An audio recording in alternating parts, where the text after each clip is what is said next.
we discussed about different types of architectural styles. Okay, now what is the importance of architectural style? What it tells us? Okay, now what are the different types of architectural styles the architecture using? Okay, now we saw in the last class. Okay, now the architectural styles are according to our 7 types: pipes and filters, data abstraction, object oriented organization, event based implicit invocation, layered systems, repositories, interpreters. In the last class we discussed about the pipelines and filters. Okay, and how it's going to work, and what are the common specifications of this style, and what is the batch sequential system it will having, and what are the examples we are having according to current real time examples like Unix shell compilers and all. And also we are having the lexical analysis, parsing, and semantic analysis. Semantic analysis is nothing but syntactic and semantic both here we have to consider, and also advantages and disadvantages, and data abstraction, object oriented organization.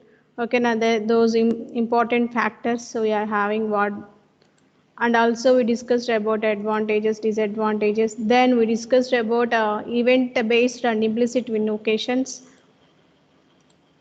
and layered systems also we discussed in the last class. Okay, na? So next one, the sixth one is repositories. The sixth one is repositories. Okay, so repositories is nothing but generally is a storage, is a storage, massive storage. But we want to summarize them, we want to aggregate them, we want to store the historical data.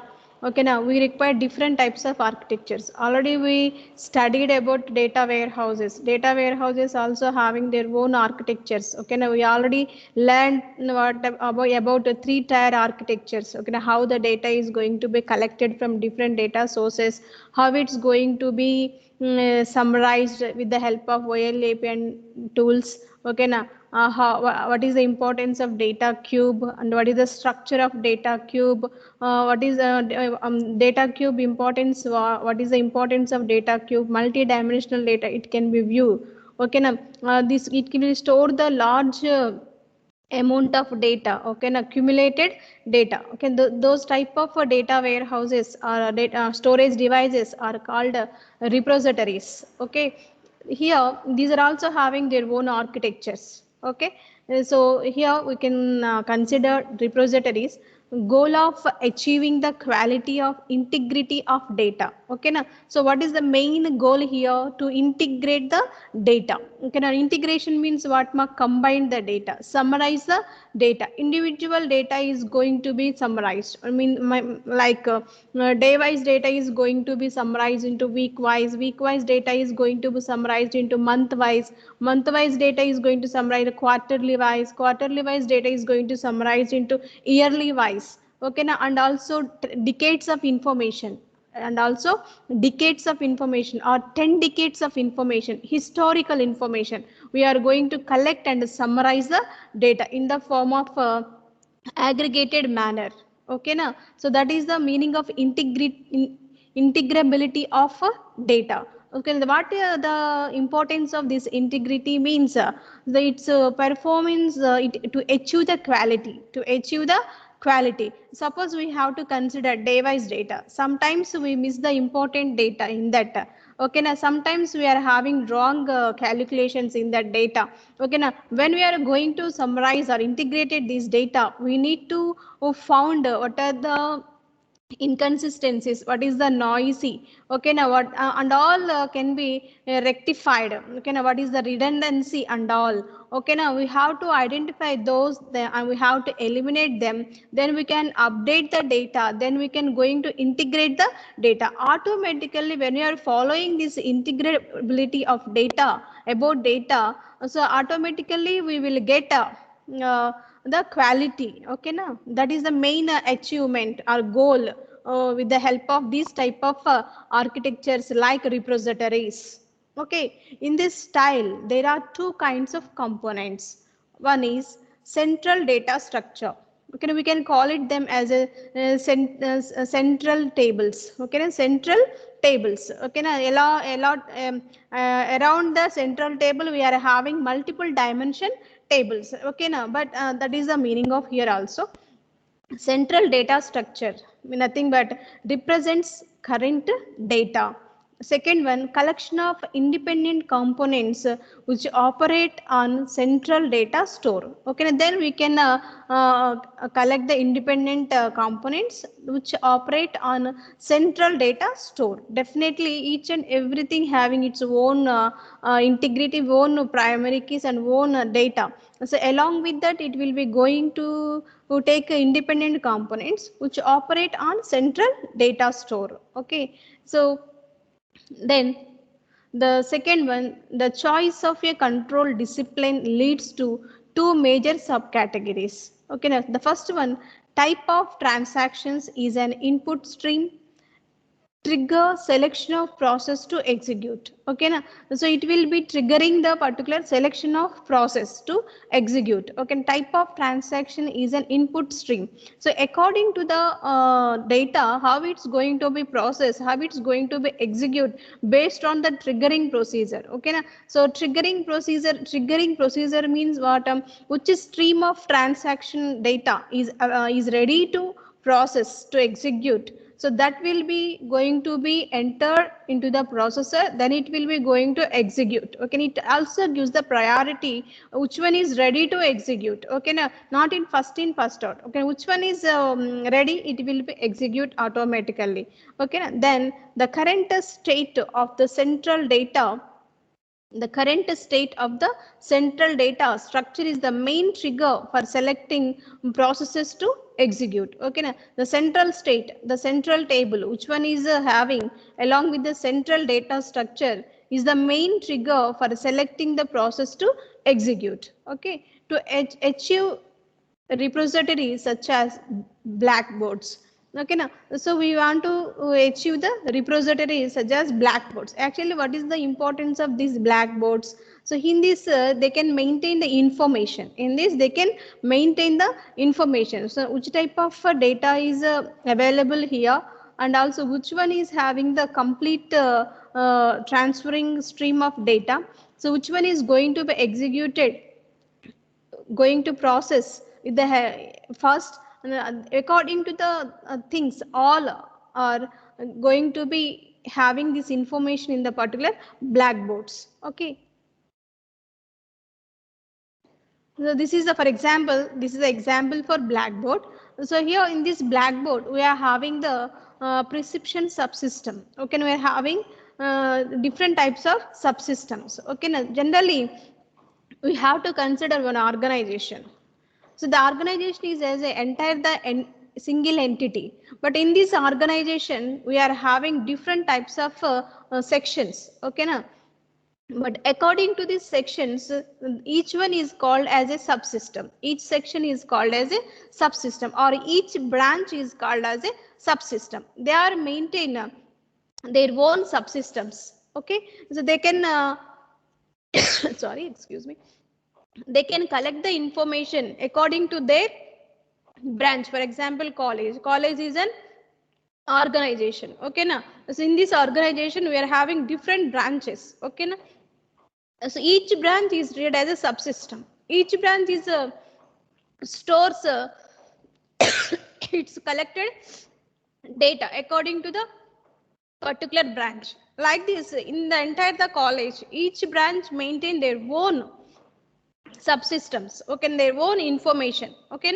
so the this all information is available in a particular blackboard around this. Okay, now that is called perception subsystems. Okay, now so for example, lookout, captain, map, navigators, or pilot. Okay, now these are all things. Okay, now for example, we have to consider regarding to the airplanes. Okay, they're also having this different types of informations. Okay, na? So is all information is associated with a particular blackboard. Okay, it can be displayed in the blackboard. Okay, na? So we can call it as a notice board, for example. Okay, na? This is the very importance of this. Okay, na? This repositories is also maintained in such a type of blackboards to maintain the different levels of information, and those are called subsystems according to the subsystems related to the lookout, captain, and map navigator and pilot, regarding to different types of sectors. Okay, so that is the importance of these repositories. And blackboard parts, so we are having different types of parts of blackboard. Okay, now so there are three major parts we are considered in the blackboard.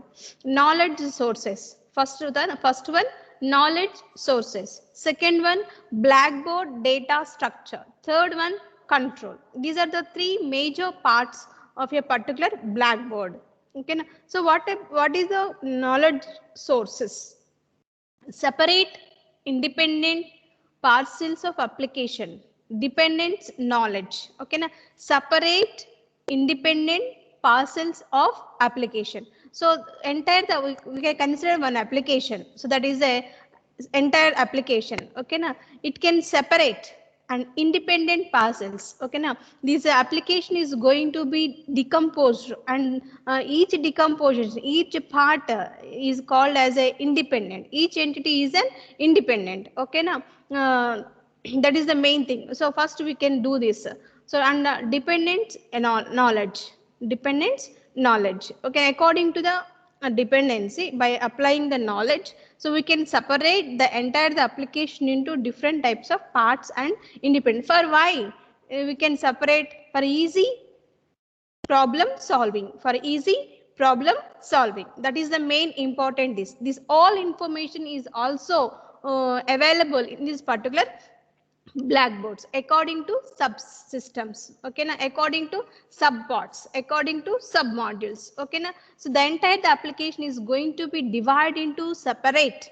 Okay, now means independent pieces, independent parts. Okay, now so these type of dividing the things is depends upon knowledge. Based on knowledge, they can be separate.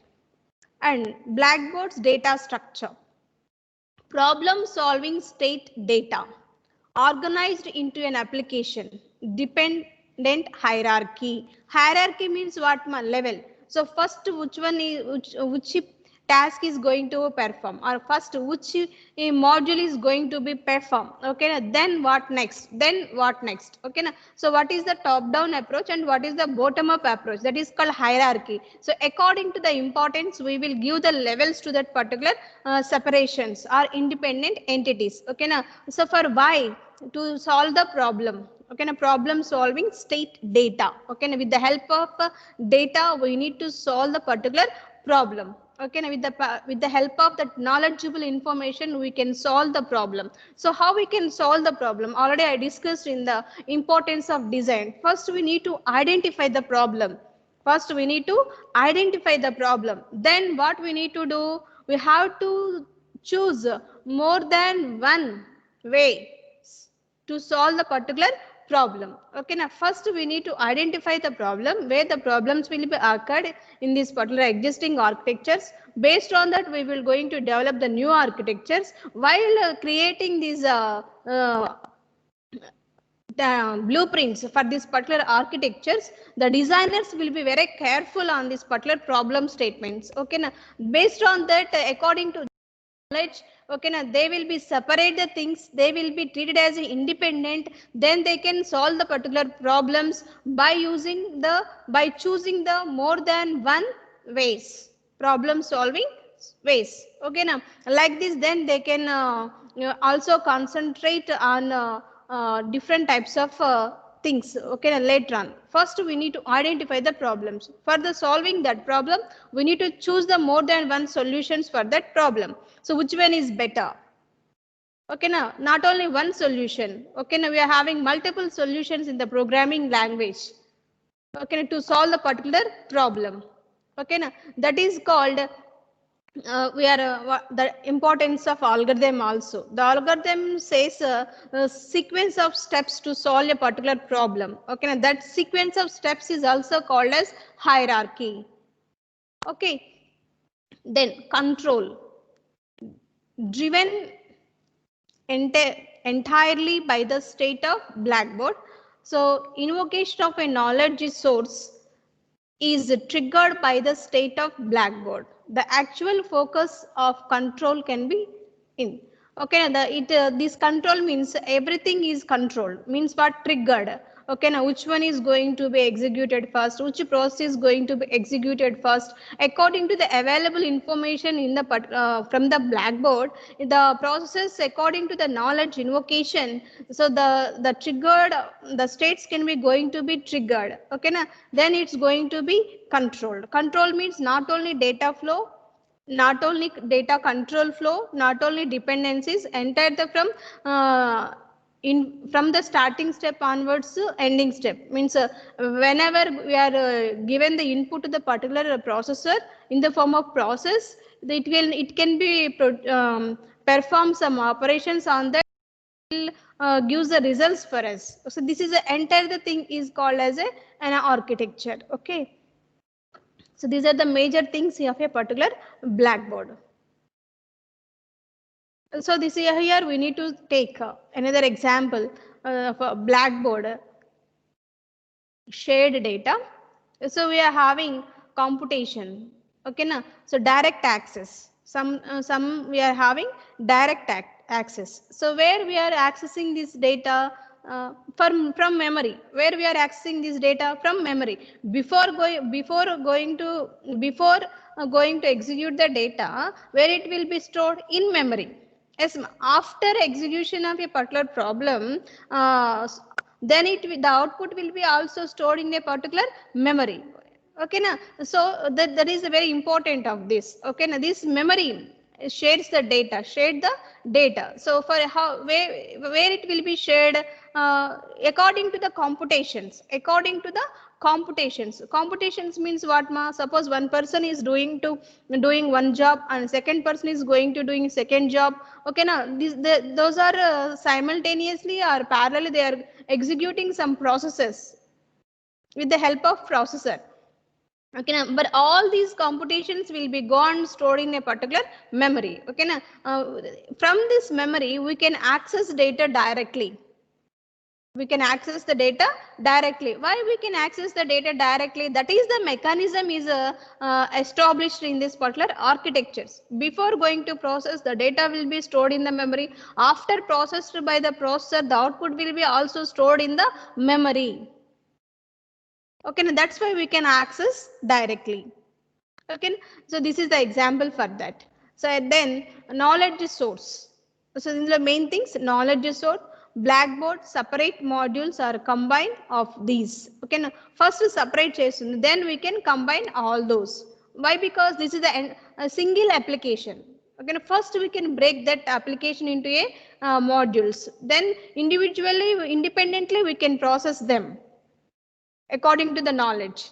So then we can combine all those application. Okay, now that is the main importance of these repositories.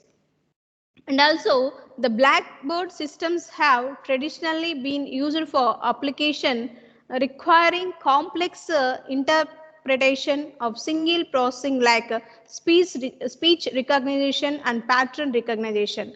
Okay, now where these repositories mainly using in real-time examples means we are doing different types of projects in the real-time example. In the finally, we are also choose some for to we are also doing some projects. Okay, now already existing projects. Okay, now from them we can add some new features for existing projects or applications. Okay, so where we are using these type of styles mostly means speech recognition and pattern recognition. Pattern recognition means what, ma? Thumb impressions or eye impressions, different types of recognitions. Okay, who is the right person? Okay, now why? Because these are all, sometimes the forgeries will be going to involved in this particular applications. We want to identify who is the correct person or not, who is authorized or not, unauthorized. So in this case, we can collect our impressions. Okay, now we can collect our speech recognitions. Okay, now in this in this type of applications, we are using this type of styles. I think those are called repositories. Okay, now. And also irish also a one type of pattern recognition. Okay, na? Not only thumb, irish also. Okay, now thumb is unique in the universe.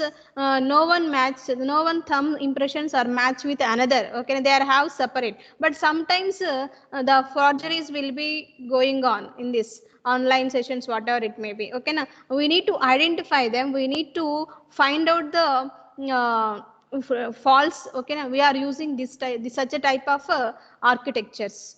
Okay, next interpreters, and already we know that what is interpreter. So all the pipe and filters are the examples for compilers. One of the example for that is a compiler, but here we are having a separate architecture, that is interpreters. Okay, now the interpreters is also a one type of translator, one type of a it's having its own architecture also. So where we are using these interpreters types of architectural styles. Okay, now we have to see an interpreter includes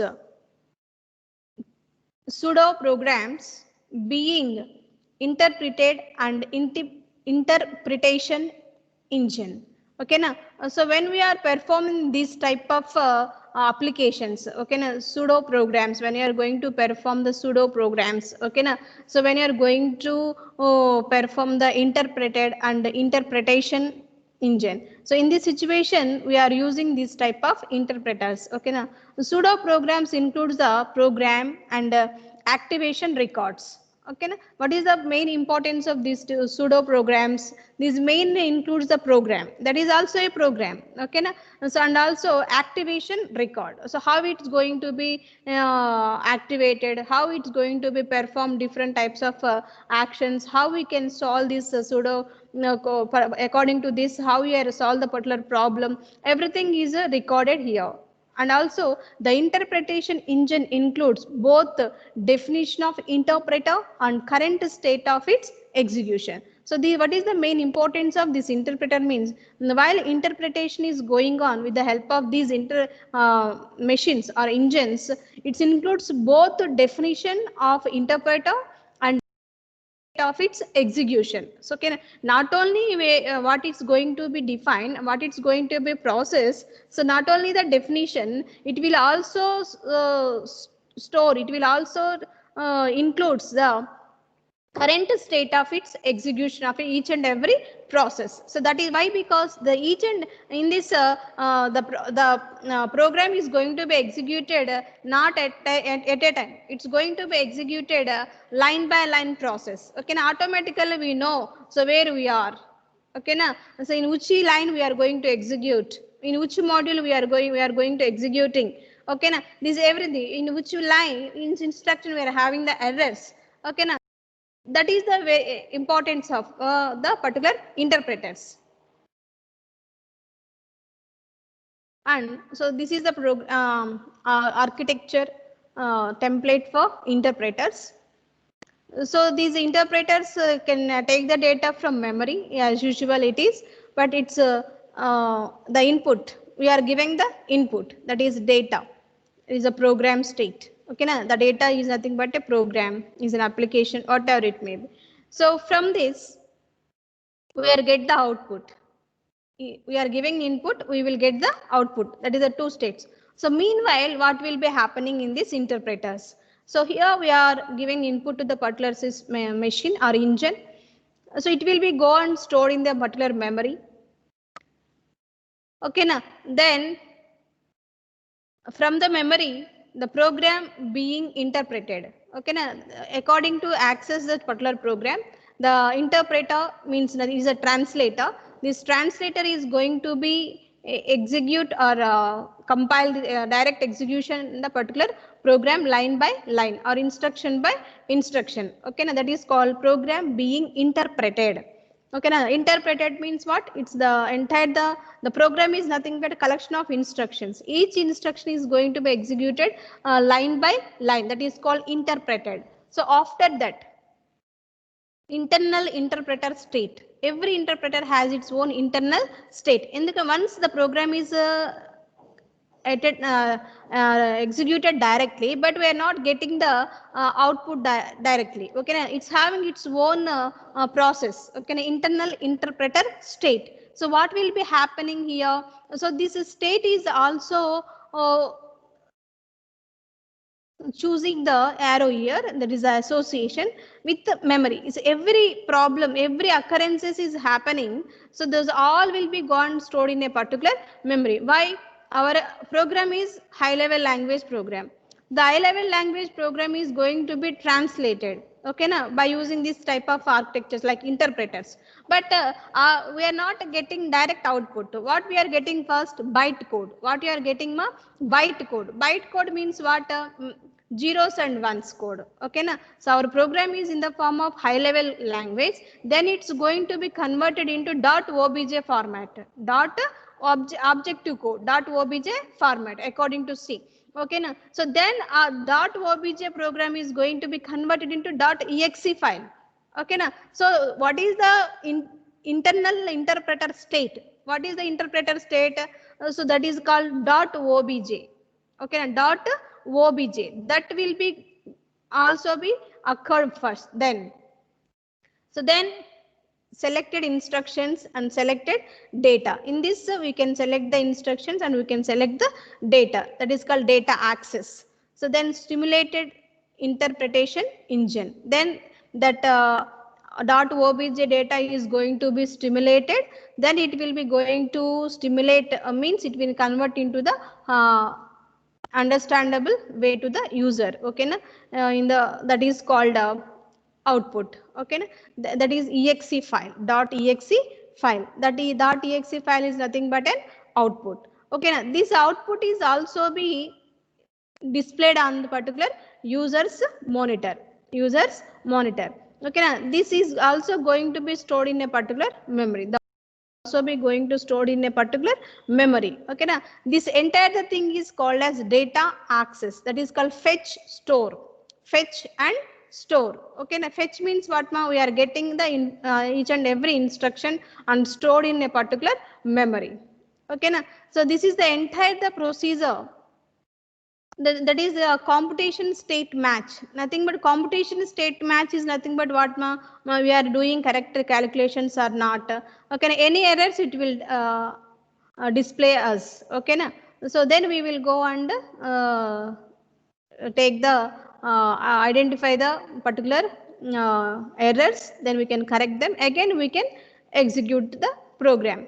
So this is the entire the structure of a interpreter. Okay, na? So first we can give the input. This input will be gone stored in a nothing but program. It will be gone stored in a memory. Then it will be assigned to the interpreter, that is a engine. So then it will be perform the internal interpreter state. Okay, now then it will be access the data. Okay, now it will execute entire the program, fetch and store. Then it will generate the obj code for our source code. From the code it will generate the .exe code that is going to be the display as an output onto the particular user's monitor. Okay, now this is the architecture, how the hierarchy is going to perform from input to for getting the output. So this interpreter includes 4 components. The first one, interpretation engine. Interpretation engine to do the work. What is the purpose of this engine? To do the work. Suppose we are consider the Google engine. So what is the purpose of the Google engine? This Google engine is act as a mediator in between client and server system, in between client and server system. Okay, now so here this is also a interpretation engine. So what it will do is doing its work, its job. So what is the job for Google engine? That is also architecture. Google engine. Okay, now So for whatever the request is given by the user, means client, that request is not directly sent to the server system. Okay, na server, but it will be sent to the first Google engine. This Google engine sent to that to the particular server system. Okay, now after processing that request, it will send us output to the particular Google engine. The Google engine send this output, means reply to the particular client. Okay, now this acts as a mediator. This acts as a mediator. Here also the interpretation engine is also a one of the main interpreter internal engine that do its own work. Memory. So what is the importance of memory? It stores the data. Okay, now that contains pseudocode to be interpreted. Pseudocode means not only pseudocode, any problem, any application. Okay, now it's going to be interpreted. Okay, now so we can fetch the data from memory. You can fetch the data from memory. Okay, now okay, we can interpret the particular data or instructions line by line. That is called interpreted. That is performed by the memory, fetch and store. So next, representation of control state of interpretation engine. Okay, na? So it can represent the each state. Okay, na? Then representation of control state of the program being stimulated. We can get until we can get the output, it will be going to stimulate the entire the program. Okay, that is called representation of control state of the program being stimulated. So for example, JVM. JVM means what, ma? Java virtual machine. It is also the Java has a special advantage. Okay, it's the Java having its own compiler, its own interpreter. Okay, JVM is a interpreter for this particular Java language, Java programs. Okay, now. And this is a virtual Pascal machine and also a virtual Pascal machine. It's a virtual machine. Okay, na? We are having our own. Okay, na? The interpreter, the JVM have that type of advantage, Java virtual machine. That's why the Java is called as a platform independent. C++ is a platform dependent languages. So we are not execute any domain. Okay, na? We can depend on particular operating systems, either Windows, XP, like. Okay, na? But Java programs not like that. The Java has its own JVM, its own interpreter. We are going to execute our Java programs at any platform or domain. That's why it's called as a independent. Here the advantages: executing program via interpreters add flexibility through the ability to interpret and query the programs. Okay, next, disadvantages: performance cost because of additional computational involved. Okay, na performance cost అనేది కొంచెం హైగా ఉంటుంది. Why? Because additional computations are involved. Okay, na this is about what is interpreters, what is the architecture of interpreters, how the process going in a particular interpreter architectural style, and what are the example for this interpreter, that is called JVM. What are the major components of this? What is the purpose of them? What is the advantage and disadvantages? Then we are also having process controls. These are the 2 marks question. Actually, they are asking for 2 marks questions from the second unit. That's why I put them together. Okay, na? Process controls. Okay, na? So process control paradigm. We are also having some process control paradigms in the software architectures. One is process variables. One is process variable. Second one is controlled variable. Okay, then input variables, manipulated variables, set point, and open loop systems. Okay, na? So and closed loop systems, feedback control systems, forward control systems. So these are all the process controls. Okay, na? Or process control paradigms. So what is process variables? The properties of the process that can be measured. Okay, now the process variables is nothing but properties of the process that can be measured. What is variable? Generally the object is a variable. So the objects are the main things of a particular concept. Those are the properties. Those are the properties. Every variable has its own properties. These properties, for what is the use of these properties? We want to process something, we are using these properties of the particular process variables. Okay, now these are measured. Okay, next one, controlled variable. Process variables whose values of the system is intended to control. So that is the importance of controlled variables. Next, input variables. Process variables that measures an input to the process. Okay, the process variables that measures an input to the process. Okay. Actually, the input is nothing but a process variables. That is the meaning actually. Input variables means the process variables that measures as an input to the process. Next, manipulated variables. Process variables whose value controller. So that those are called manipulated variables. Manipulated means what?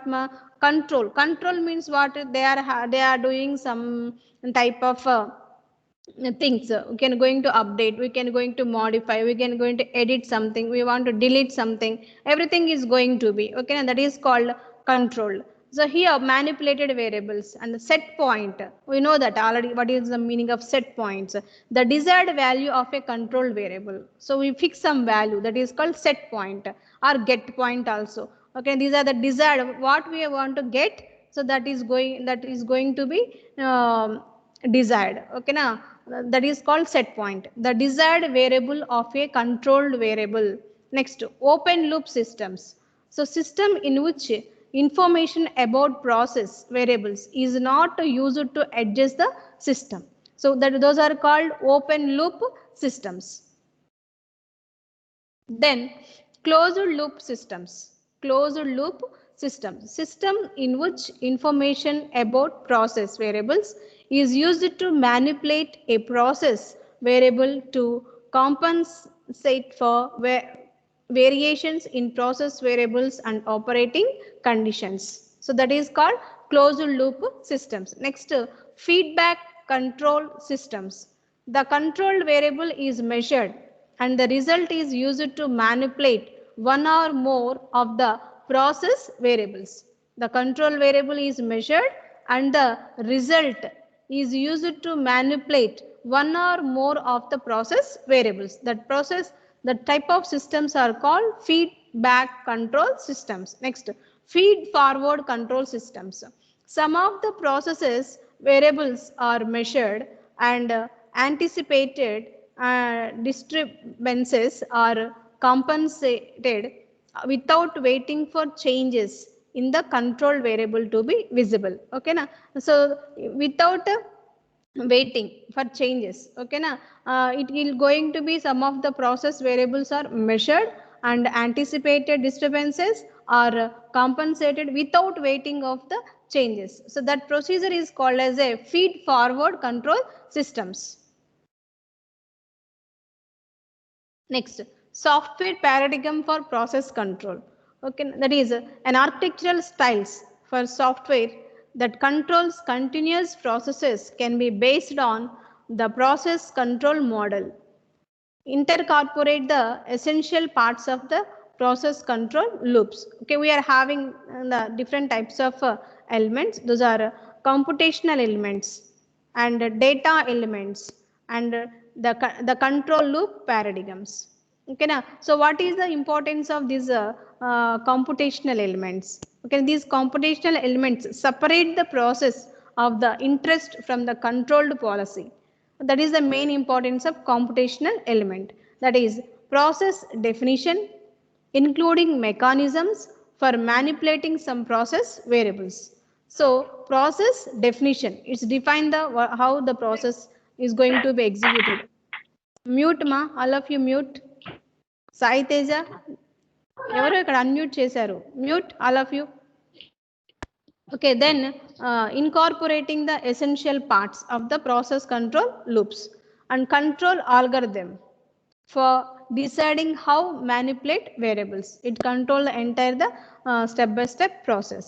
And data elements, the continuously updated process variables and sensors that collect them.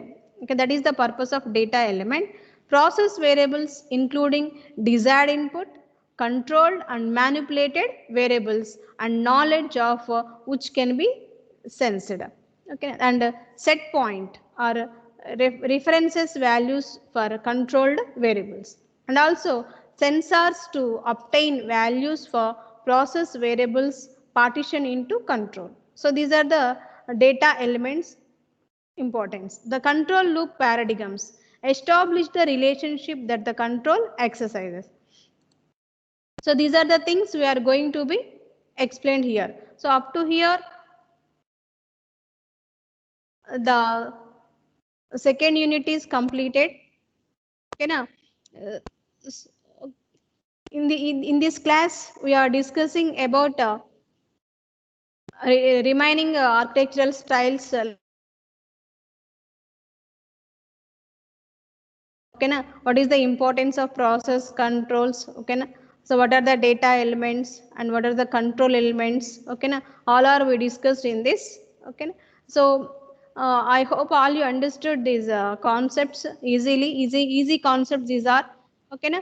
So I will send those notes of second unit to you later. Okay, and also important questions of first unit and second unit also. And I hope all you understood according to the all type of architectural styles and also importance of design while when you are going to design the architecture for developing a fundamental software systems. Okay. Thank you one and all.